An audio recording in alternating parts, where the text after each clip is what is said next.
Let me first start by saying that there will be no real names or locations given in this, because it would be illegal for me to do so. It's illegal to discuss a case that you're a juror on outside of the courtroom, much less post about it on a public internet forum. Now that that's out of the way, let's get to it. I was called for jury duty, which began about 2 weeks ago. I went to the courthouse, had my interview conducted, and a few days later got a call saying that I had been selected. And the trial started on Wednesday. What's more is that strange things have been happening not only to me, but to a few of the other jurors as well, since the trial started. But here's the case. On trial is a man named John Willis. He is charged with the brutal murder of his wife and his sister. John is 32 years old, graduated from Penn State University, and moved to our city for a job as an environmental engineer. This doesn't sound too strange when said out loud, but as they say, the devil is in the details. I can only describe the photos of the crime scene, so I obviously don't have copies of them myself. So here's photo number 1. The first photo is easily the most gruesome of the three. They've been printed large and on display. It depicts John's sister, Erica. She is horribly battered and bloodied. What stands out about the photo, though, is where she is. In a hallway of John Willis's house, where the crime took place.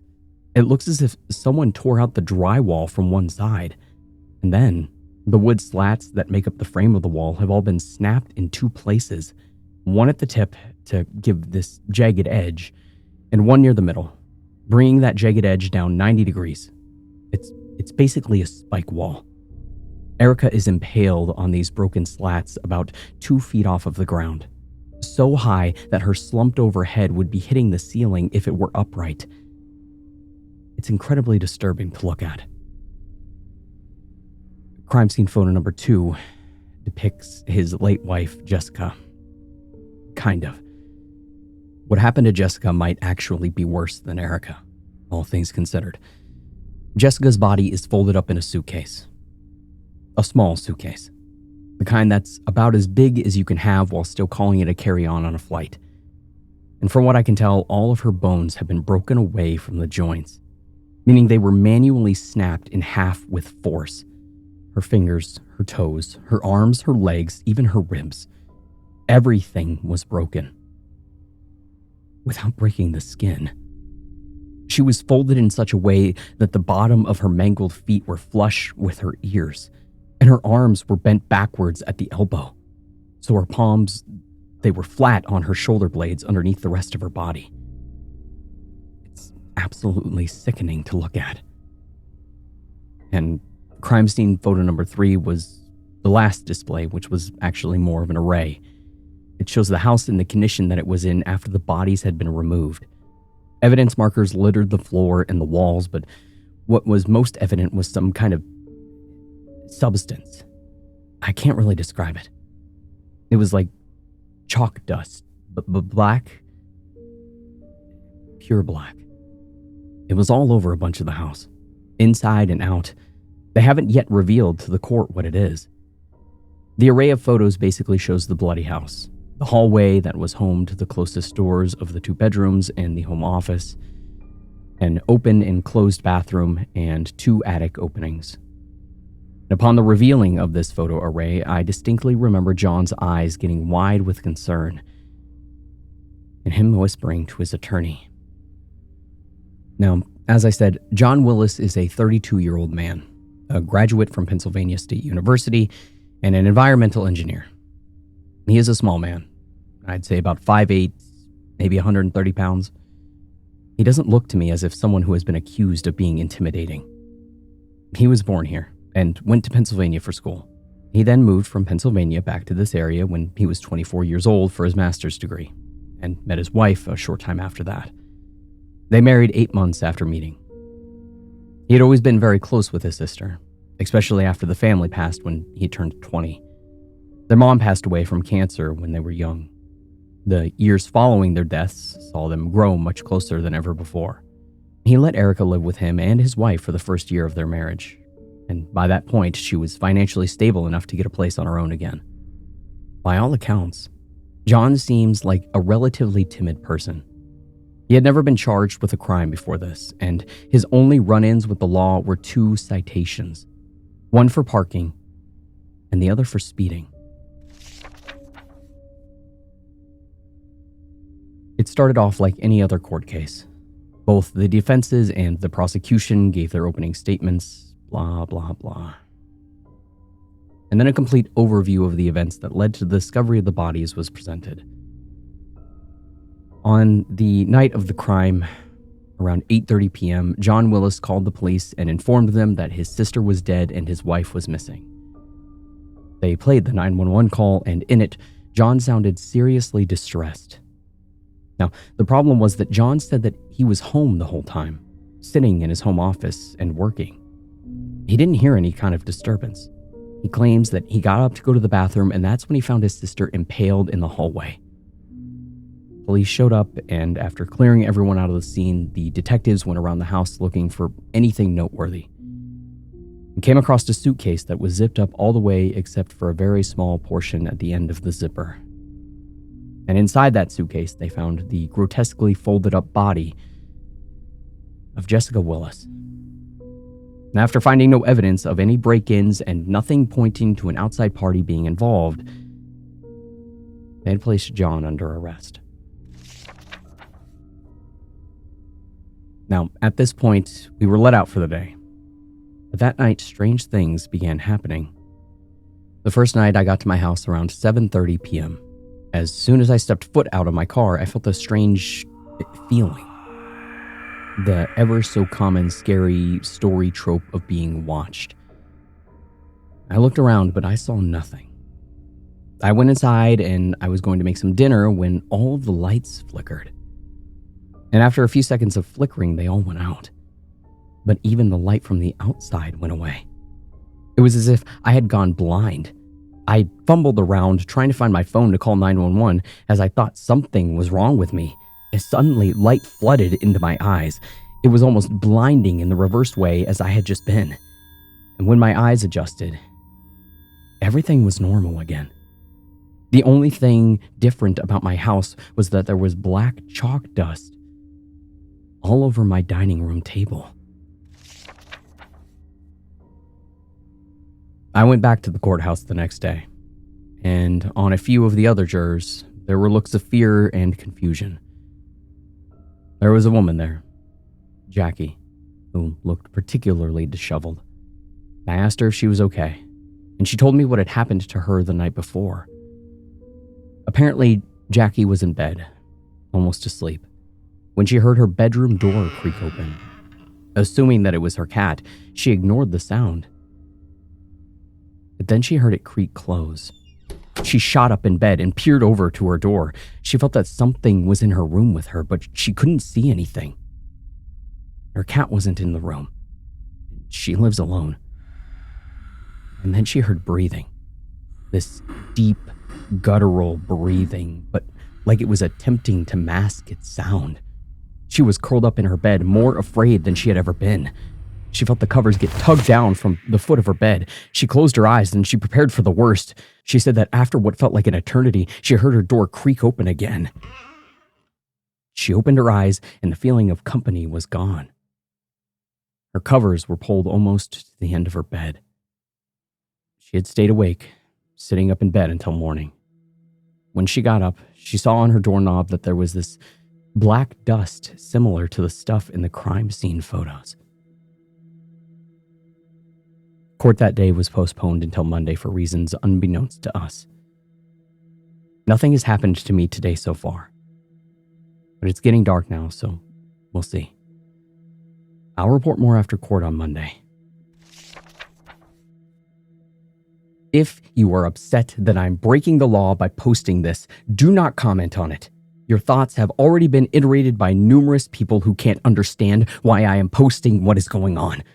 If you are interested in contacting a judge, court clerk, or any other member of the court regarding these posts, good luck, because you have not and will not learn my location.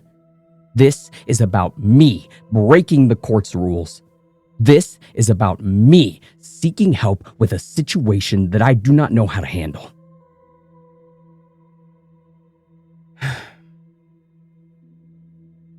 So after I posted the last one and got a few people freaking out about the fact that I'm on a jury and posting about it online, the fact is that I'm not looking for opinions on the case. I am impartial when it comes to the trial of John Willis. All that information is just background. What's really concerning me and causing me to post this are the things happening outside of the courtroom since the trial started. So please, if you have a moral objection to what I am doing, keep it to yourself.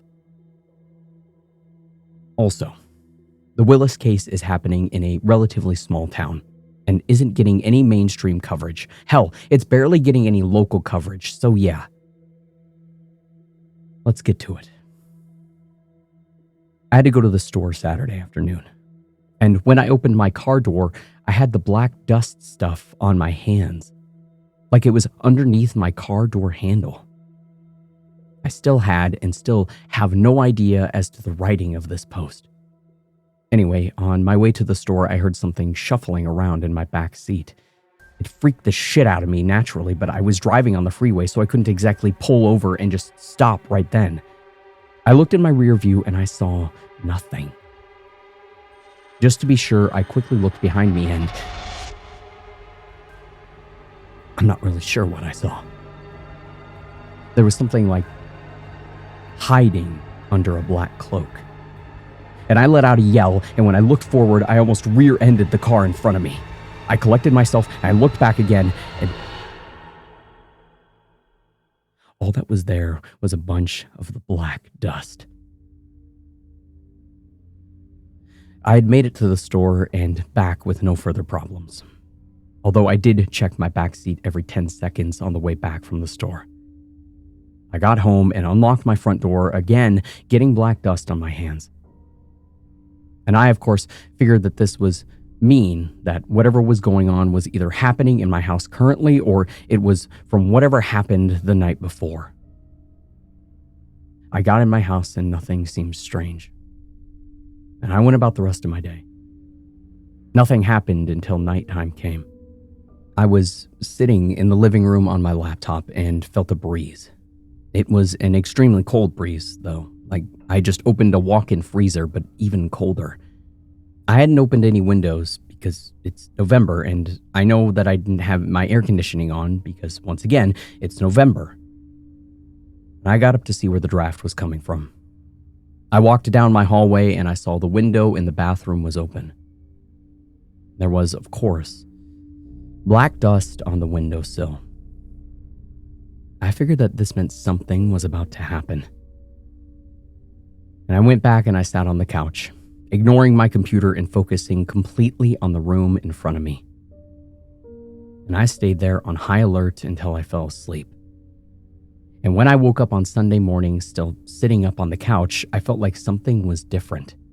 But I couldn't quite place it. I got up and cautiously walked through my house, trying to find something that was out of the ordinary. But I couldn't find anything. But I had just had this overwhelming feeling that something had been done. Most of my Sunday went by okay. But then the sun set. And right at dusk, I heard a banging coming from my attic. Now, I'm the kind of person that will do anything I can to justify something before beginning to look for answers in the paranormal or the supernatural. And I reasoned that it was some kind of animal that must have just gotten stuck in the attic somehow. I heard scurrying around all above me like a squirrel running back and forth. But then suddenly, a loud boom came from the area above me. And then I heard a sliding, like somebody was dragging their very large feet across the attic floor. I called the police because I'm not stupid, and they came to check out my attic, which, of course, was empty. They did ask me what the black dust all over my floor in the attic was, to which I had no answer. The police left, and both the officers gave me their cards in case I had any further problems. And at about 11 p.m., shortly after the police left, I heard a crash and something slid in my hallway. Before even looking, I knew that it was the drop ladder to my attic. Something had either pulled it down from below or pushed it down from above. Or, I thought, The police hadn't locked it in place when they exited the attic, so it had fallen. And I walked towards the fallen ladder, and suddenly, as if someone had flipped a switch, an extremely bright light shone from the attic in the hallway. I stopped dead in my tracks and waited for something else to happen. The light seemed to get brighter and brighter until it was almost pure white, to the point that it was hurting my eyes, and then as quickly as it had started, it stopped.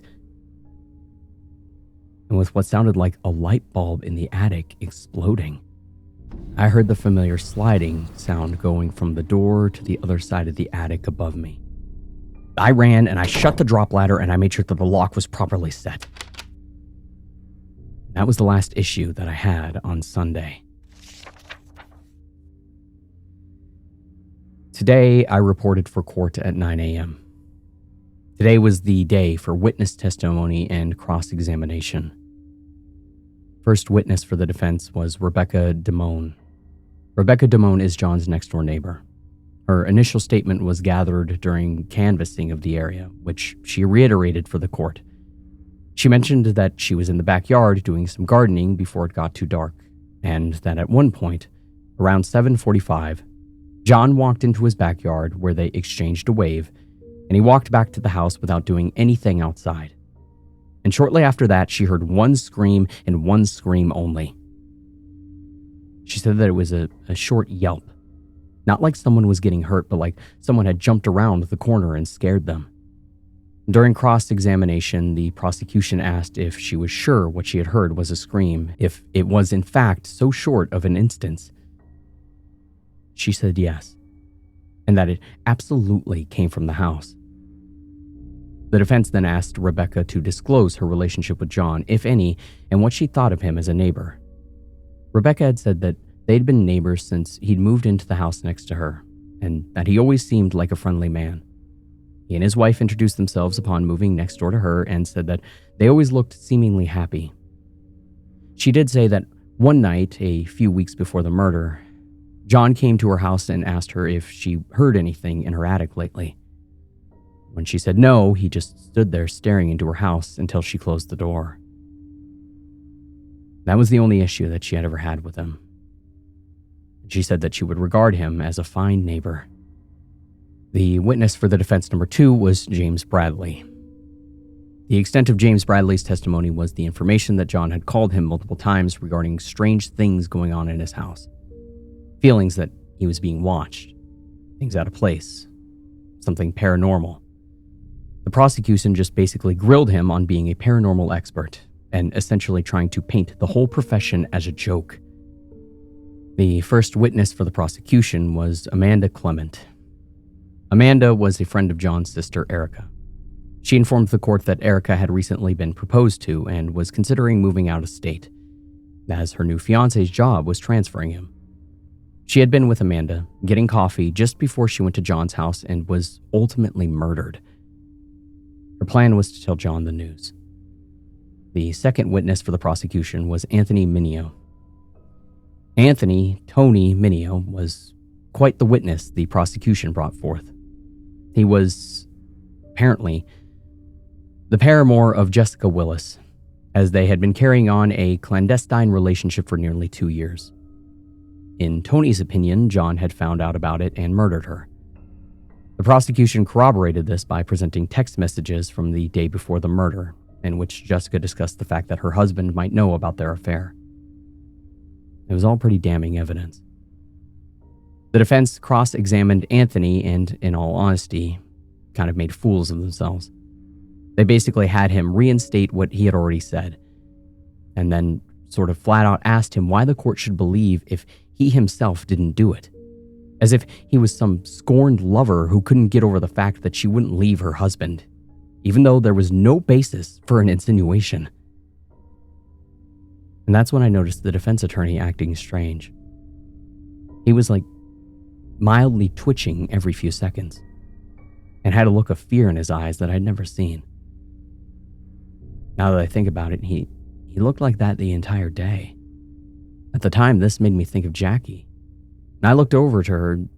She was 2 seats away from me, and immediately noticed bags under her eyes. I looked over at the others, and about half of my fellow jurors looked as if they hadn't slept since the trial began. When we were excused for the day earlier around 3 p.m., I gathered the ones that looked particularly disheveled, and we all stepped into the room that held the vending machines and discussed our individual problems. Here are a few that stood out. First, there was Mike Forsyth, who was juror number 3. Mike was sleeping in his bed with his wife and woke up when he heard a loud, exaggerated breathing. He turned over and he saw his wife was sound asleep, and that the breathing wasn't coming from her. He then got worried, hoping that it wasn't their dog. He got up to look at the foot of the bed where their dog was sleeping every night. As he was sitting up, he stopped when he saw someone standing in the corner. They were facing him, but in the dark. He couldn't make out anything. He said whoever it was very tall and looked as if he was wearing a cloak. The person in the corner then slowly dropped to their knees and began crawling towards the bed. Mike jumped up out of bed and turned on the bedroom light and saw that no one was there, only a black dust streak where the thing had been crawling. He called the police, who came and took his statement and looked around. His wife said that she hadn't seen or heard anything and was convinced that her husband was just dreaming, although unable to explain the black dust on the floor. Trinette Bryant, juror number 11. Trinette lives at home with her 2 sons, with her boyfriend, who is a truck driver, and he's not home most nights. On Friday night, her 2 sons ran to her in the middle of the night. Apparently, they share a room, saying someone was crawling out of their closet and into the living room. Trinette said that she got up and grabbed the knife that she keeps in the drawer of her bedside table. She told her 2 sons to stay in her room and close the door and only open it if she came back and said the safe word. She didn't mention what it was. Trinette then crept through her house, the upper unit of a duplex, turning on lights as she went, and was able to make sure that no one else was in the home. But what she did find, however, was a trail of black dust leading from the closet in her kid's room up to her front door, which she said was now unlocked. She mentioned that she doesn't trust her downstairs neighbors, so she never, ever leaves the door unlocked. She opened the door and the trail continued into the stairwell and stopped just underneath the opening to the attic. Finally, there was juror number 9, who was Lysandra Morales. Lysandra was cooking dinner for her husband, waiting for him to get home from work, when the entire kitchen, which was sweltering due to both the oven and the stovetop producing heat, went cold.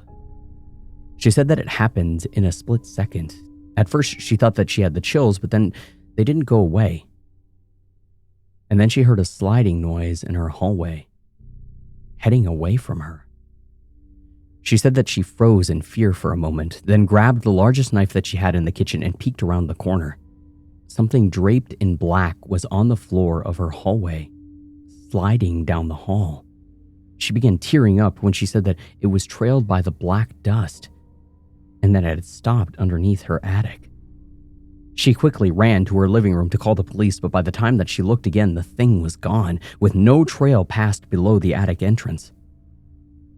And the police showed up and looked around her house and in her attic, and they found nothing. Apart from these, there was no other account that was just more of the same. Obviously, the common themes here are something black lurking around, the attics of homes, and the black dust. Everyone is pretty scared, naturally.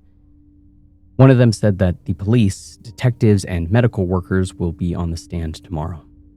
So hopefully we can get some answers as to what the black dust is that was found at John Willis's house the night of the murders. I'll report after court tomorrow with what I found out, and with anything more that might happen tonight. Although I truly hope nothing does. Talk to you all soon.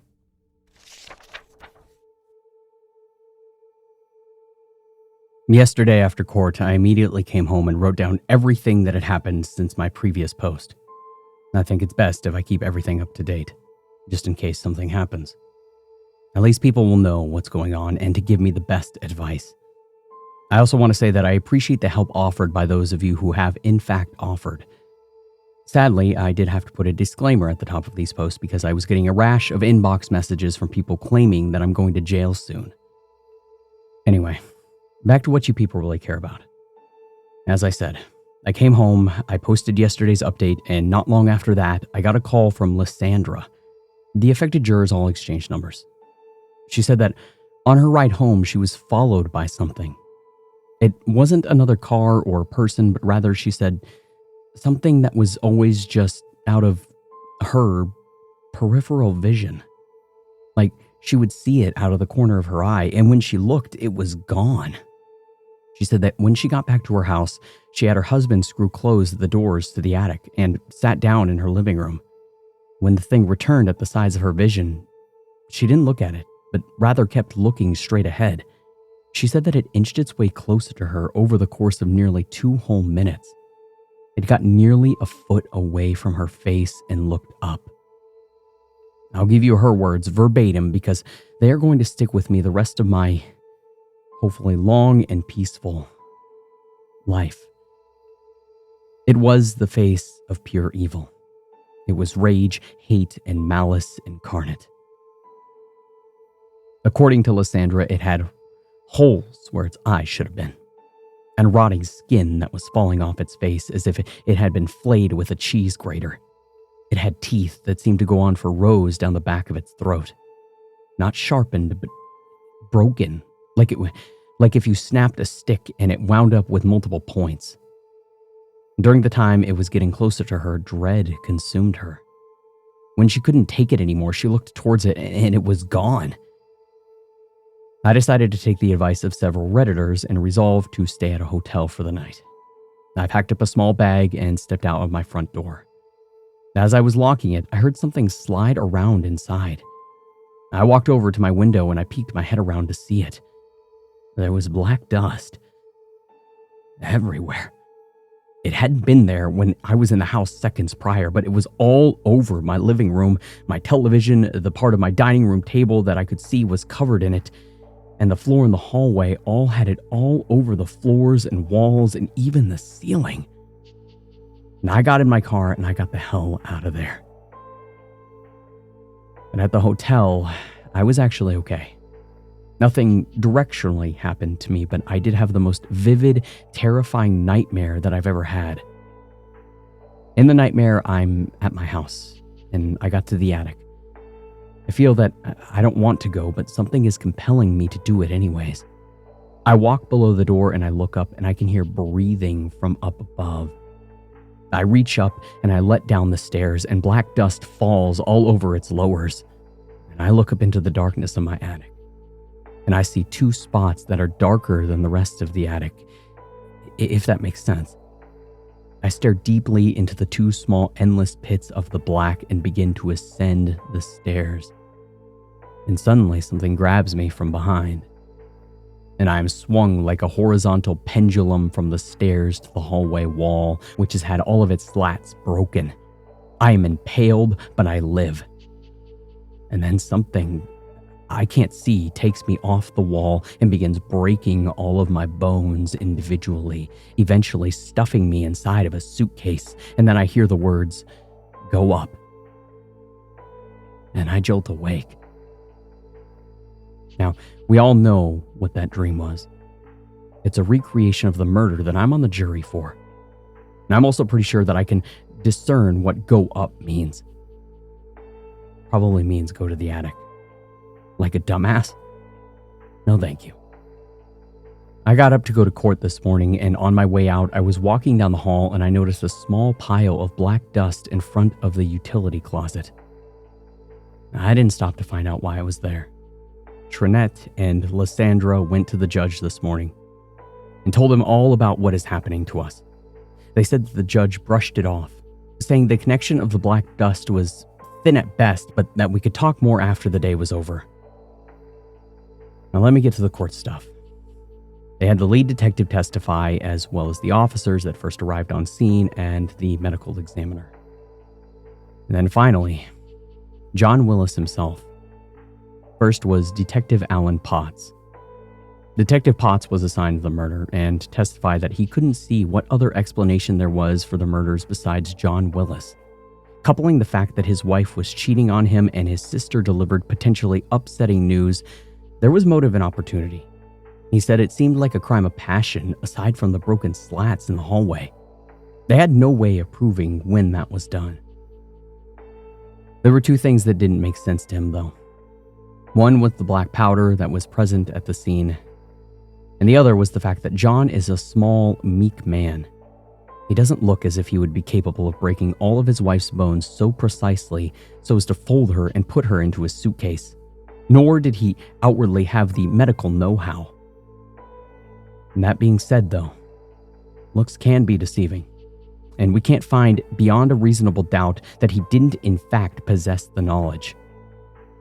And along those same lines, it didn't seem as if he'd be able to lift his sister up 2 feet and impale her. He said that despite these inconsistencies, he firmly believes that John Willis is guilty of murder. Next was Officer Joanna Presley. Officer Presley and her partner Nathaniel Don Wright were the officers who responded to John Willis's 911 call. She reported that they had arrived on scene and saw John sitting on his front porch with blood on him. Not absolutely covered in blood, but a substantial amount. He seemed extremely distressed, and his demeanor did not match that of someone who had just carried out a double murder. He refused to go back inside, and kept telling them not to go near the attic over and over. He said it's watching and it got what it wanted, multiple times as well. In his initial statement, he claimed that it came down from the attic, just like I knew it was going to. It broke my wall all at one time and slammed my sister onto it. And then it took the cape and swarmed my wife, and when it got up, she was a pile of human beings. There was a suitcase out already, so it slid it over and put her inside, and it closed it. He recanted his statement about his wife later on, stating that he didn't see what happened to her, which is why he didn't report that she was in the suitcase, leaving police to find her themselves. Sketchy.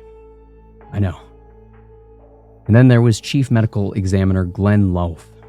Glenn Loaf did the autopsies on the bodies. Despite their appearances, the victims did not die how you think that they did. They were both suffocated. This means that Erica was alive for a time while she was stuck on the wall, and Jessica was alive entirely during the process of having all of her bones broken. The black powder recovered at the scene was also in both victims' lungs, and the rest of their primary organs showed signs of burning, something that he had never seen outside of death caused by fire. The black dust was tested and no match could be made. It has no earthly qualities.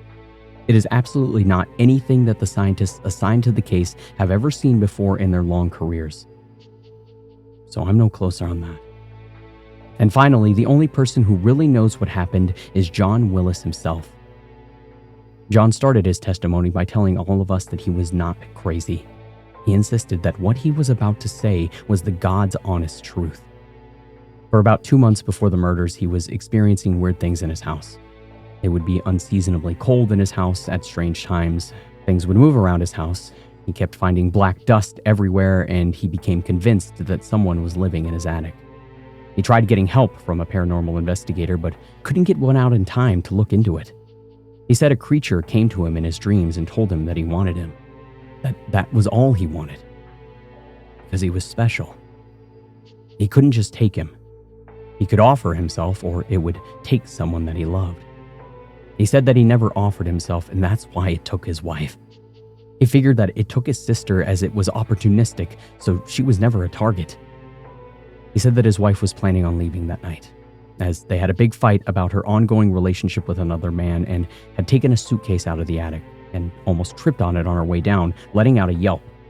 He claimed that he was sitting in the living room at the time, talking to his sister about her issue with Jessica, when Erica got up to go see what had happened.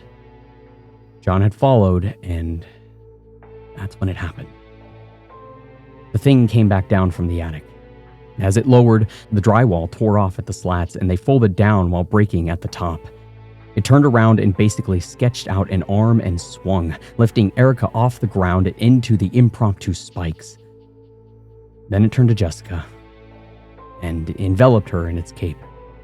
It stood there for about 10 seconds, and then it let her go. She was just a pile of skin and broken bones. And then slid the suitcase over, opened it, and placed Jessica neatly inside and zipped it almost all of the way shut. and then it retreated back into the attic. He said that he loved his wife no matter what and hadn't been told the news from his sister yet, so he had absolutely no reason to harm either of them. Court was adjourned until tomorrow, where we will hear closing arguments and start our deliberation. The affected jurors got together and went to the judge and went to the court cafe and talked. The judge said that he was going to think about all of this information that we presented to him and speak to us in the morning. So now we have to go to court early. And as I said, we went to the courthouse cafe and had a conversation. It turns out that we all had the exact same dream. All 6 of us dreamed the exact same thing.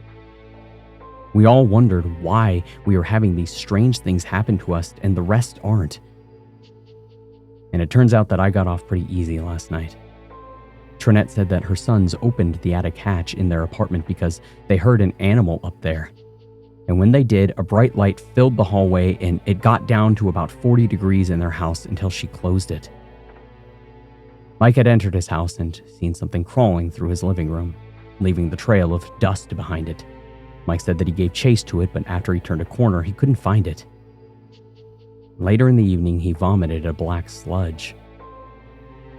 One of the jurors that I haven't yet named, Marcus Hightower, said that he pulled into his driveway and saw a face in his upstairs bedroom window, and that it was the most evil thing that he had ever laid eyes on. He felt its hate for him and everything else in the world. And all 3 of the jurors and their families spent the night in hotels last night. So, tonight is the last night before the end of the trial. I have every reason to believe that whatever this thing is will not step up its game tonight. And I have a theory about what's going on. Now, I'll reveal my theory tomorrow, mostly because I don't want it to sound stupid. Thank you all for your help and for taking the time to read about my plight. I truly appreciate you all.